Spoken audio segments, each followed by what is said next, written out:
आताची मोठी बातमी, शिवसेना आमदार अपात्रता प्रकरणी सुनावणीला सुरुवात। आजपासून सलग 3 दिवस अंतिम सुनावणी होणार आहे। दोन्ही गटाच्या वकिलांना दीड दिवस युक्तिवादासाठी वेळ देण्यात आला।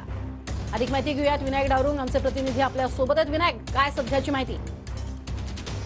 काही दिवसापासून सगळी सुनावणी जी आहे ती सुरू झालेली आपल्याला पाहायला मिळाली होती। आता तिचा अंतिम टप्पा जो आहे तो आलेला आहे। शेवटचे 3 दिवस ही सुनावणीची आता सुरू असणार आहेत। आज फायनल हिअरिंगला जी आहे ती सुरुवात झालेली आहे। ठाकरे गटाचे वकील देवदत्त कामत जे आहेत ते 1.5 दिवस फायनल हिअरिंग करतील आणि त्यानंतर 1.5 दिवस आपण जर पाहिलं ठाकरे गटाचे वकील जे आहेत ते आपली बाजू मांडणार आहेत। पुढील काळात सुप्रीम कोर्टाने 10 तारखेपर्यंत वेळ जो आहे तो वाढवून दिलेला आहे। अध्यक्षांनी 10 तारखेपर्यंत 10 जानेवारीपर्यंत हा अंतिम निकाल जो आहे तो समोर येऊ शकतो आणि आता हे 3 दिवस जे आहे ते फायनल हिअरिंग फायनल जजमेंट जे आहे ते चालणार आहे। नक्कीच, तुर्तास धन्यवाद या संपूर्ण सविस्तर माहितीसाठी।